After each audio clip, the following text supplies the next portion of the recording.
I'm Keith Phipps, and I'm here in my role as Frog Coordinator for King Edward School in Birmingham. And I'll give you a little bit more information on that as we go through. Basically, you want to know if you've chosen the wrong session, don't you? So we might as well tell you now up front what this is about. It's basically about the use of FrogPlay. And either you have FrogPlay or you don't have FrogPlay, but I'll be going through it. So it'll be of interest if you don't. You'll be able to hopefully see ways in which you can use it. And you may be interested in the latter part of the talk, which is where I go through what we plan to do with FrogLearn. So hopefully, even if there's nothing specifically there, and there's a man who's already chosen to stay, you know what it's like. You can sit through 20-25 minutes, and I always judge it that if there is one idea I can take away which I can use, then it's been a good use of my time. Conservative, but realistic. I need to tell you something about the King Edward's Foundation. It's a charitable foundation which was founded in 1552. Some of you will have heard of King Edward's School. It's an independent school in Edgbaston. It used to be New Street in Birmingham and owned a lot of that land there. It's a charitable foundation, a charitable trust, and it was formed somewhere between the time that Eton was formed and Harrow was formed. It still has results in the top 10 nationally for independent schools, and latterly King Edward's High School was formed, an independent school for girls. But this charitable foundation expanded to build 5 more schools in the 1880s as Birmingham grew, and then in 2010 it also took in an academy in Sheldon Heath. Now, if you're local, you'll have heard about these schools. What you've heard about these schools will depend very much on whether you have an experience of them. If you've been to them, if you know somebody that's been to them, you may be positively disposed. It may be that you don't know very much about them, you are local, and that you don't have a particularly high opinion of them. And that's what we found. We found in the last 20 years there's a massive divide in the West Midlands, a knowledge about the King Edward Foundation, which is largely counterproductive to our aims. There are approximately 450 schools in Birmingham, and the schools of King Edward account for just 8 of them. The 8 schools take in less than 3.7% of the secondary population, and they must be doing something right because their results nationally are in the top 1% for GCSE and A-level. The foundation governors sit at this large table which dates way back centuries. I've actually now got to the point where I've seen this table, and they were worried that the selective schools in particular weren't reflective of Birmingham. They analysed it and they saw that there was only 4% that were pupil premium children attending the grammar schools on average. And it wasn't a reflection of the original charter, which was the schools of King Edward VI should be rooted in the communities that they serve and be responsive to the nature of those communities. In particular, all of the schools are committed to making themselves as accessible to all pupils, whatever their background or circumstances. Well, with the decline in manufacturing in Birmingham, with the loss of jobs, with the profile of the inner ring, Birmingham has changed. And unfortunately, there's been a self-selection process, largely amongst middle-class people, who've helped develop skills in their children to get into the schools. That's not what we want. We want it to be more reflective. So, only 18 months ago, and it is a short period, the foundation governors charged a small group of 3 to develop an opening doors policy. And this was meant to be much more than just an outreach programme. It was meant to enable social mobility and to change the nature of the intake. So if you are a Birmingham school and you would like access to these facilities, they're free and they're available to you. And I suggest you go onto the Schools of King Edward website. And we've now built up a bank of CPD. It's really a no-brainer that we can actually raise our profile in the community by acting as a CPD provider. So the same speaker that you might travel off to London to see and pay £250 to go and see and pay for the cover, well, if we can provide it locally and get that speaker in for our junior schools, then we're doing a good job. We can arrange author visits, masterclasses. We've developed a forest school. Tremendous sports events are taking place now.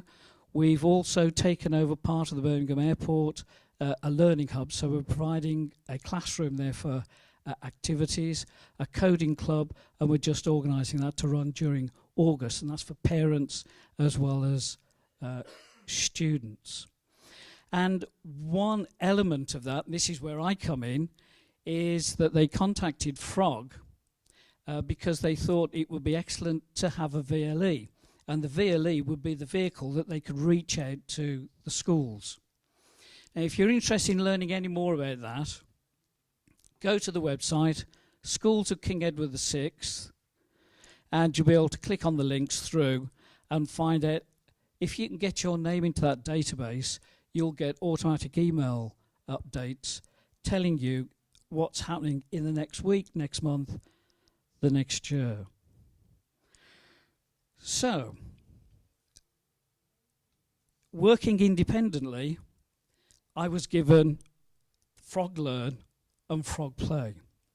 I'd never accessed it before, and I really didn't know where to start. Thank God for Rachel Rogers there at the back of the room, who sorted me out.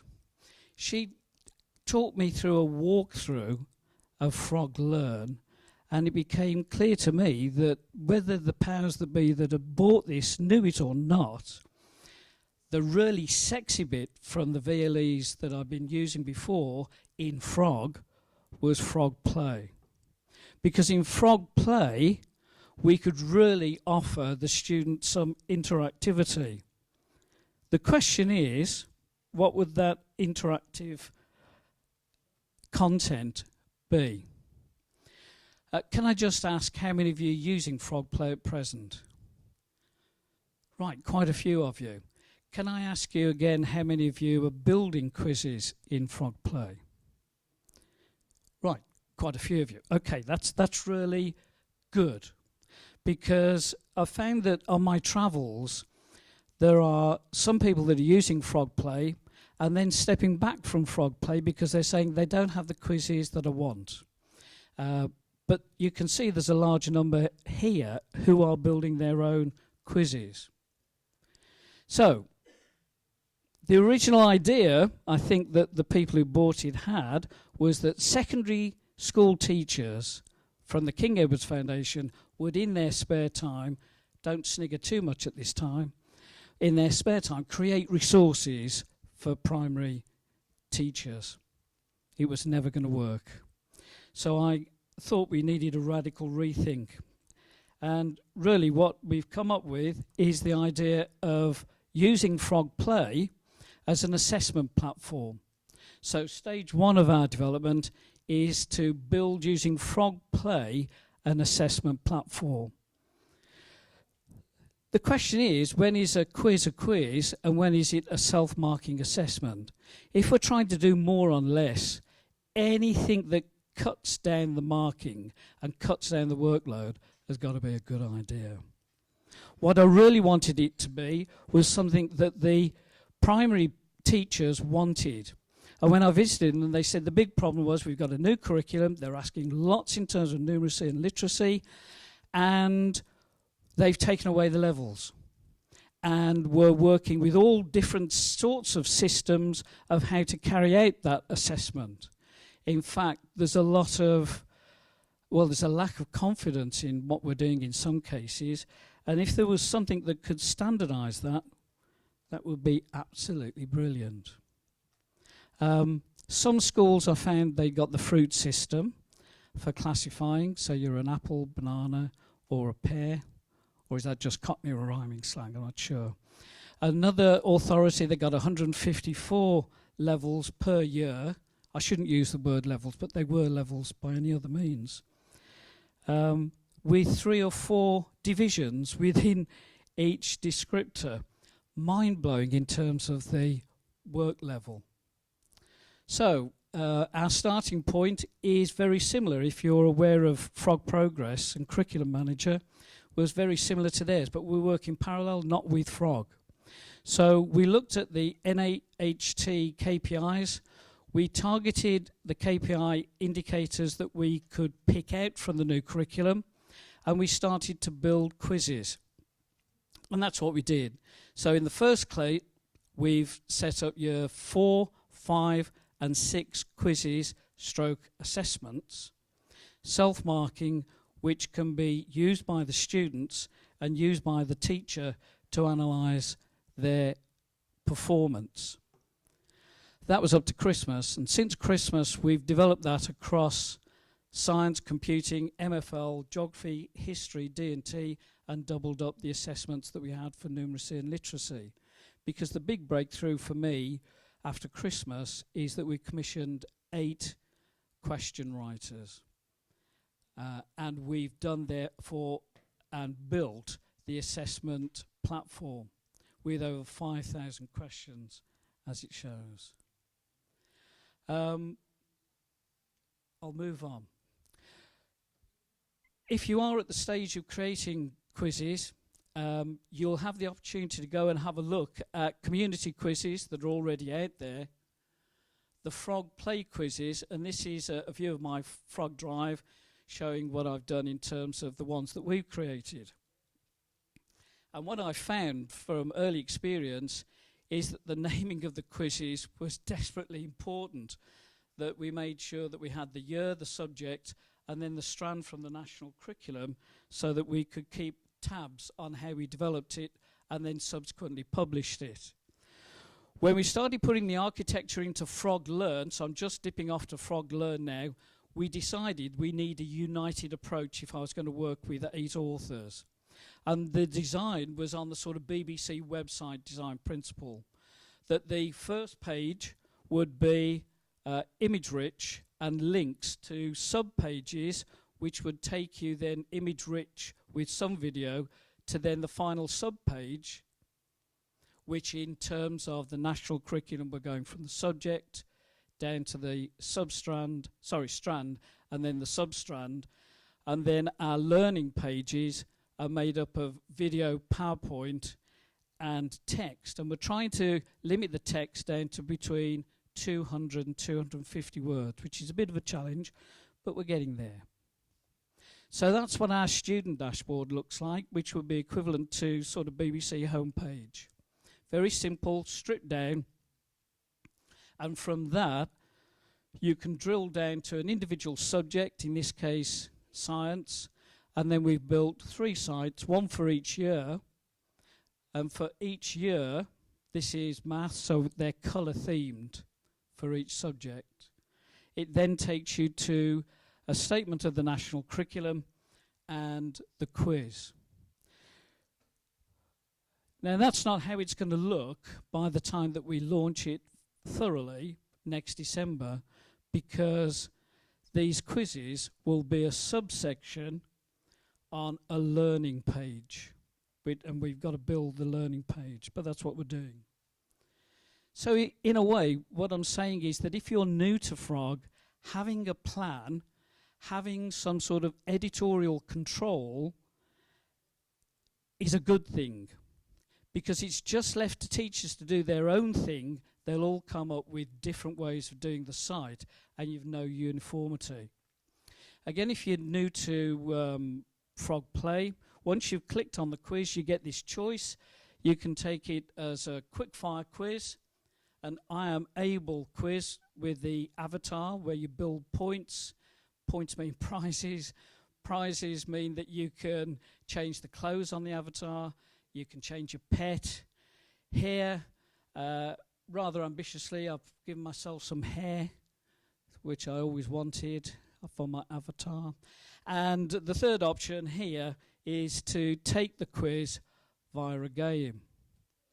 Now, at this stage, some of you might well think and withdraw at the idea that it's going to have a game. Well, before I deal with the game, this is one of the community quizzes. And I'm not sure what you think of that. My initial problem was with that is that I thought the text was rather small. So anything I've developed, what I've done is I've taken it out to the schools and I've worked with children and I've worked with members of staff and tried to get some quality control. And the kids are coming back and saying the text is too small. So we had to build our own, and we built ours in these ways. We've made sure there's at least a 28-point font applied to the question, which makes it easier for the student to read. And I've taken the decision to restrict the number of multiple choice answers to 3 because we found they were taking too long to read them. It means, in effect, with this quality control, we're getting quizzes that they can get through within 5 minutes for a strand of the national curriculum, with the added bonus of the game. It takes them no more than 8 to 10 minutes. But that's up to you and what you would choose to do with it if that's the case. We found there was a gender split. The boys wanted the penalty shootout from the games. It's my personal favourite. Do you remember the old Shoot the Teacher from 2005, 2006? The girls go for different options. And once they've completed it with their games option, and it's really at this point that there was a breakthrough for me, because having built the quizzes and let the students that I was working with, the juniors, do it with the games, their point was, this is fantastic. And to see their engagement, it was brilliant.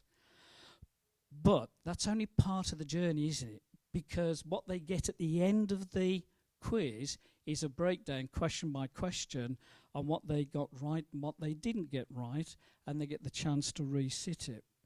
Now, the view is that having done that, they'll be able to visit the learning page. The learning page will inform them of the information they need to complete that, and they can go back and improve on performance. From a teacher's point of view, they can keep a tab not only on what the student's done in a strand of the national curriculum, but for all the subjects that that student has done his or her assessments, their performance, and where you need to target perhaps added support. And within a subject, in this case it's maths, you also get a breakdown per strand, and they're colour-coded according to how well they've done, so you know where the targeted support needs to be given. I would never say how to use this to my fellow practitioners in primaries. It's up to you. I don't see this as an alternative to the assessment that you're doing and you've worked very hard as a school at doing. But can you imagine half a dozen students working at the back of the room with half a dozen computers, and you set them the task of completing 2 or 3 strands of the national curriculum? You could quickly audit their progress. You could give it as a preview for learning. You could set it again at the end of learning to show progress. There are many ways in which you can use this. It's up to you. Do I expect it to be successful? I hope so. A lot of work has gone into it. What I did as a pilot last summer is use it for a familiarisation program. Okay, this is just off topic here, but it's using FrogPlay for a purpose. The grammar schools bring in pupil premium children during the summer. They did last summer. They gave them 4 2-hour sessions in the school, breaking down some of the barriers about what the school was like and what was it about, and what VR and what non-VR is, and maths provision. What I did, because they'd already prepared that stuff, is I turned them into frog quizzes. So I issued 800 logons, and you can see verbal reasoning 1, 2, non-verbal reasoning, maths 1 and 2. There's about 48 quizzes that I put on there. And for me, the most important thing was when I looked at the analytics in September, there was a tremendous use by students.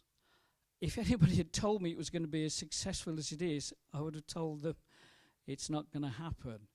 And the evidence showed that they'd used the games, that they'd been able to communicate with each other, support each other, they were helping each other with the questions and the answers, and the success.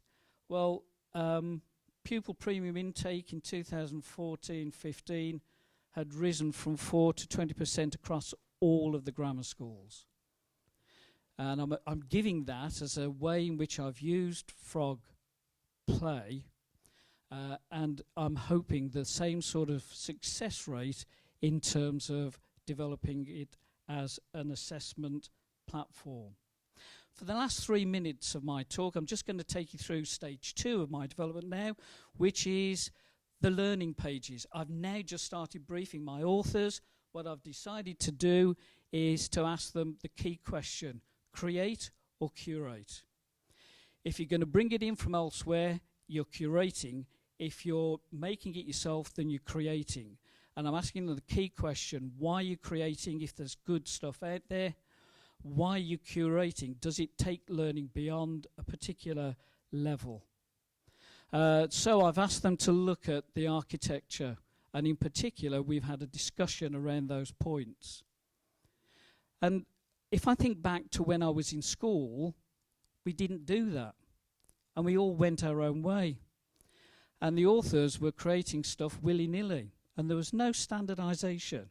If I had my time again working on a previous platform in a school, I think I'd have those key questions. What we decided is that we have a standard template. So you've got the strand of the national curriculum, which is physical geography, and there are the assessment quizzes at the bottom here.